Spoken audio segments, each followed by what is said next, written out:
Hello বন্ধুরা, আনন্দ পাঠের পক্ষ থেকে সকলকে স্বাগত।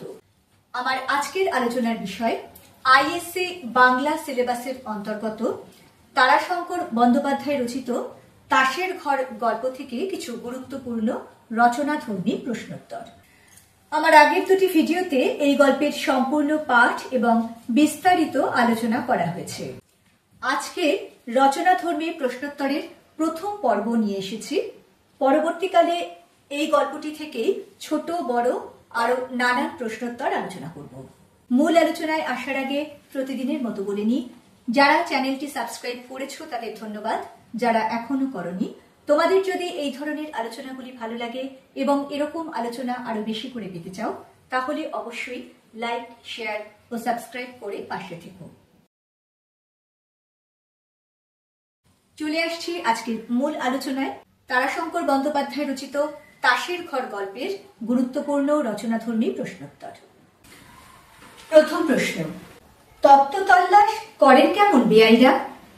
বক্তাকে কলকাতা প্রবাসিনী গিন্নিদের সামনে শৈল বাপের বাড়ির তত্ত্ব তল্লাশ সম্বন্ধে কি বলেছিল? এই উক্তিটি করেছিলেন শৈলর শ্বশুর বাড়ির গ্রামের প্রবাসিনী হরেনবাবুর বাড়ির গিন্নিমা।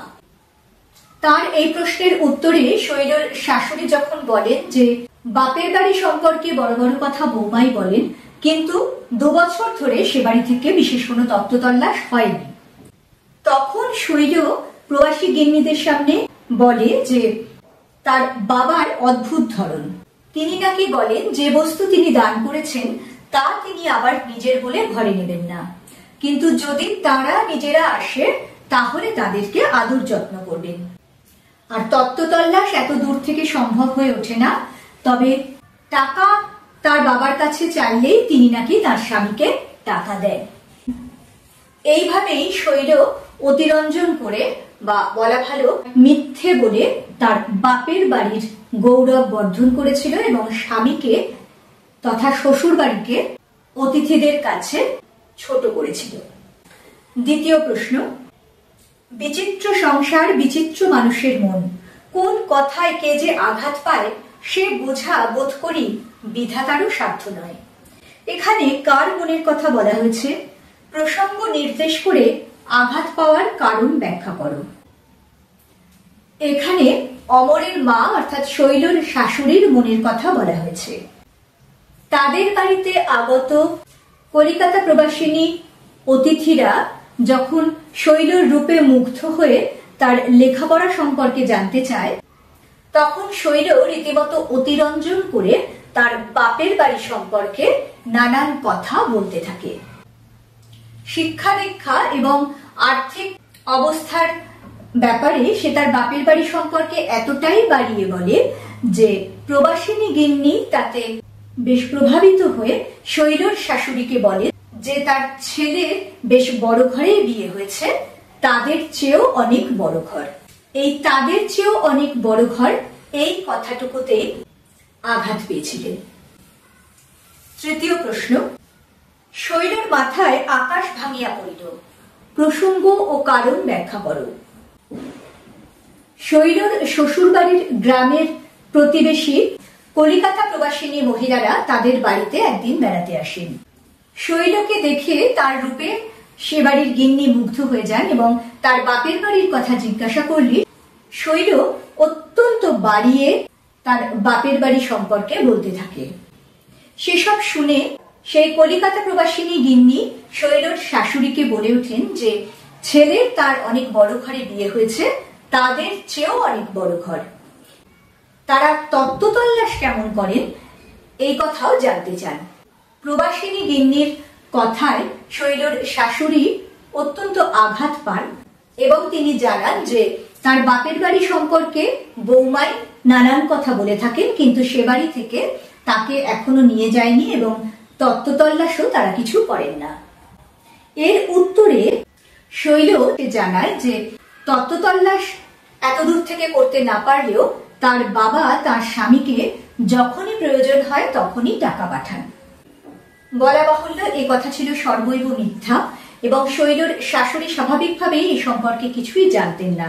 তিনি শৈলর এই কথায় লজ্জায়, অপমানে ও ক্রোধে দিশেহারা হয়ে যান। তিনি তাদের সামনেই বলেন যে তিনি কিছু এ ব্যাপারে জানেন না এবং ছেলে আসলে তিনি অবশ্যই এ কথা জিজ্ঞেস করবেন, কারণ তার ছেলে যদি শ্বশুরের কাছ থেকে টাকা নিয়ে থাকে তাহলে তাকে তিনি অত্যন্ত নীচ কাজ বলেই মনে করেন। এই ঘটনার 10 দিন বাদেই কলকাতায় ব্যবসা করা শৈলর স্বামী অমর কোনো একটা ছুটি উপলক্ষে বাড়িতে আসার কথা জানায়।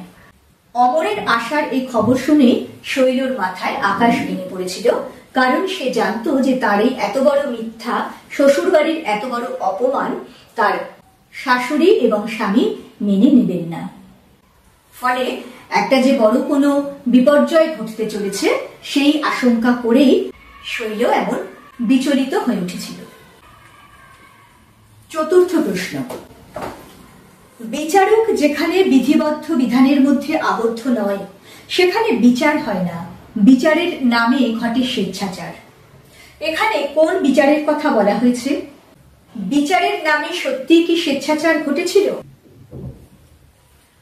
শৈল তার শ্বশুর বাড়িতে আসা প্রতিবেশী অতিথিদের কাছে নিজের বাপের বাড়ির কথা অত্যন্ত বড় করে বলার জন্য এবং তার বাবাকে মহৎ প্রমাণ করার জন্য বলে যে তার বাবার পক্ষে এত দূর থেকে তত্ত্ব তল্লাশ করা সম্ভব না হলেও তার স্বামী তার বাবার কাছে যখনই টাকা চায় তার বাবা সেই টাকা দিয়ে তাকে সাহায্য করে থাকে।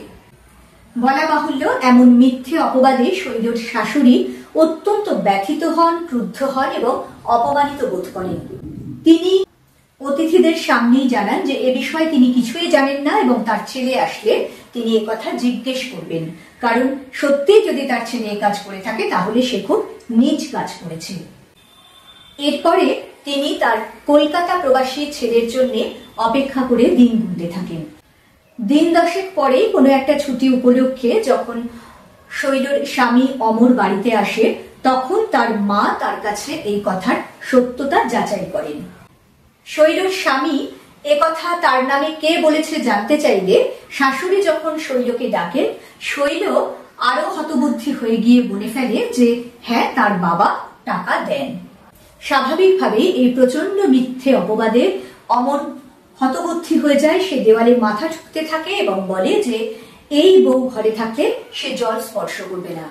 এমনকি তার শাশুড়িও বলেন যে প্রবাসিনী অতিথিদের কাছে তার মাথা কাটা গেছে, তিনিও এমন বউ নিয়ে ঘর করবেন না। ফলে সেই দিন রাত্রে শৈলকে তার বাপের বাড়িতে পাঠিয়ে দেওয়ার ব্যবস্থা করা হয়। এখানে শৈলর প্রতি এই বিচারের কথাই বলা হয়েছে। আর এই প্রসঙ্গে এই কথাগুলি লেখক বলেছেন। বলা হয়েছে, বিচারক যেখানে বিধিবদ্ধ বিধানের মধ্যে আবদ্ধ নয়, অর্থাৎ যখন কোনো সরকারি আইন ব্যবস্থার মধ্যে বিচার হয় তখন দেখা যায় যে তার কিছু নির্দিষ্ট নিয়ম কানুন আছে, সেই বিধিবদ্ধ নিয়ম কানুনের মধ্যে থেকে বিচারককে বিচার করতে হয়। কিন্তু সংসারে যখন কোনো কিছুর বা কোন কারোর বিচার হয় তখন তো সেখানে কোনো এরকম বিধিবদ্ধ নিয়ম থাকে না, তখন বিচারের নামে ঘটে স্বেচ্ছাচার। অর্থাৎ বিচার করতে গিয়ে অনেক সময় সে খুব অল্প অপরাধেও অনেক বেশি শাস্তি দেওয়া হয়ে যায়। কিন্তু যদি আমরা এখানে বিচার করতে বসি যে সত্যি শৈলর প্রতি বিচারের নামে স্বেচ্ছাচার হয়েছিল কিনা, তাহলে একথা স্বীকার করতেই হয় যে শৈল এখানে যে অপরাধটি করেছিল সেটা লেখক লঘু পাপে গুরুদণ্ড বললেও সেটি কিন্তু বাস্তব বিচারে খুব একটা লঘু অপরাধ ছিল না, যথেষ্ট গুরুতর অপরাধই ছিল। কারণ স্বামীর নামে যে মিথ্যে অপবাদ সে দিয়েছিল তাতে বাইরের লোকের কাছে তার স্বামী এবং শ্বশুর বাড়ির যথেষ্ট অসম্মান ঘটেছিল। তবুও একথা স্বীকার করতেই হয় যে শৈলর কাছে ঠান্ডা মাথায় আর কোনো কিছু জানতে না চেয়ে, তাকে আর কোনো কিছু বলার সুযোগ না দিয়ে সেই দিন রাতেই তার এই নির্বাসনের ব্যবস্থা করার মধ্যে নিশ্চয়ই কিছুটা হঠকারিতা এবং অতিরিক্ত ক্রোধের প্রকাশ ঘটেছে। পঞ্চম প্রশ্ন, তিনি স্বামীকে বলিলেন, দেখো তুমি বেয়ানকে একখানা পত্র লিখো।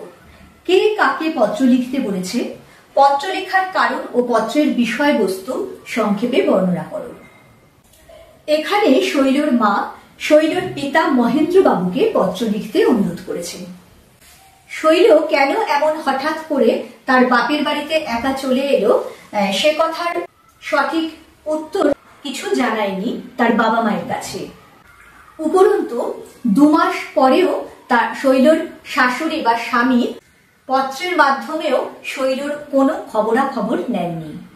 শৈল আসল কথাটি না জানালেও তার মায়ের চোখে এটা একটু অস্বাভাবিক লেগেছে, তাই তিনি তার স্বামীকে অনুরোধ করেছিলেন বেয়ানকে অর্থাৎ শৈলর শাশুড়িকে পত্র দিয়ে সবকিছু জানতে চাওয়ার জন্য।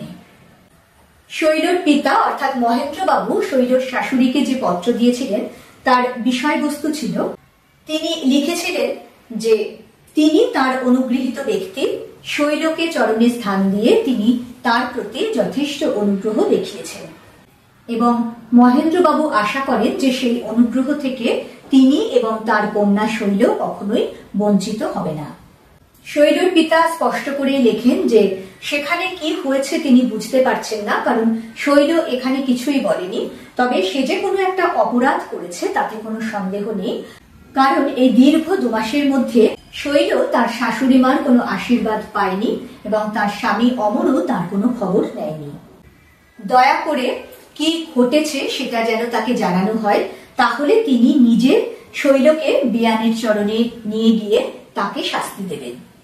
আর শেষে তিনি এই কথাগুলিও লেখেন যে অমর নিজে সংবাদ না দিলেও শৈলর কাছ থেকে তিনি অমরের উন্নতির কথা জানতে পেরে খুবই সুখী হয়েছেন।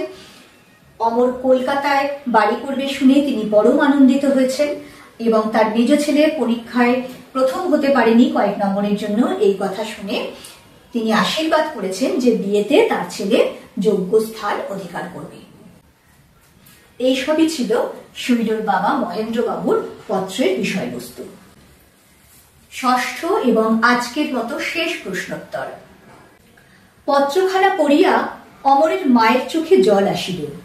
কার পত্র পড়ে এবং কেন অমরের মায়ের চোখে জল এসেছিল? শৈলর পিতা মহেন্দ্রবাবুর পত্র পড়ে অমরের মায়ের চোখে জল এসেছিল, কারণ এই পত্রটি পড়ে শৈলর প্রতি তার শাশুড়ির যে রাগ ক্ষোভ জমা হয়েছিল তা একেবারে গলে জল হয়ে যায়। ইতিমধ্যেই তার মনে সেই প্রথম দিককার প্রচন্ড রাগ ও অপমান বোধ ধীরে ধীরে কমে আসে ইন্ধনের অভাবে। শৈলর অনুপস্থিতিতে তার সুন্দরী মিষ্টভাষী বধূটির কথা বারে বারেই তার মনে পড়তে থাকে। মিথ্যে কথা বললেও বৌমার কথার মিষ্টি সুরটি তার কানে বাজতে থাকে। আর বেয়াই মশাইয়ের পত্র পড়ে তার মন বৌমার প্রতি প্রসন্ন হয়ে ওঠে, কারণ ওই যে শেষের অংশে শৈলর পিতা লিখেছেন যে তার জামাই কলকাতায় বাড়ি করতে চলেছে, তার মেজ দেওরের পরীক্ষার ফল অত্যন্ত ভালো হয়েছে ইত্যাদি পড়ে তিনি বুঝতে পারেন যে শৈল যে শুধু বাপের বাড়ির গৌরব শ্বশুর বাড়িতে এসে মিথ্যে কথা বলে প্রচার করে তা নয়, সে শ্বশুর বাড়ির কথাও অনেক অতিরঞ্জিত করে বাপের বাড়িতে প্রচার করেছে, যাতে বাপের বাড়ির লোকজনের কাছে তার শ্বশুর বাড়ির গৌরব বৃদ্ধি পায়। ফলে শৈলর মনের প্রকৃত যে আকাঙ্ক্ষা, তার যে কোনো অসৎ উদ্দেশ্য নয়, বরং তার প্রিয় মানুষদেরকে অপরের কাছে বড় করে তোলাটাই তার প্রকৃত উদ্দেশ্য, সেটা তিনি খুব ভালো করে বুঝতে পারেন।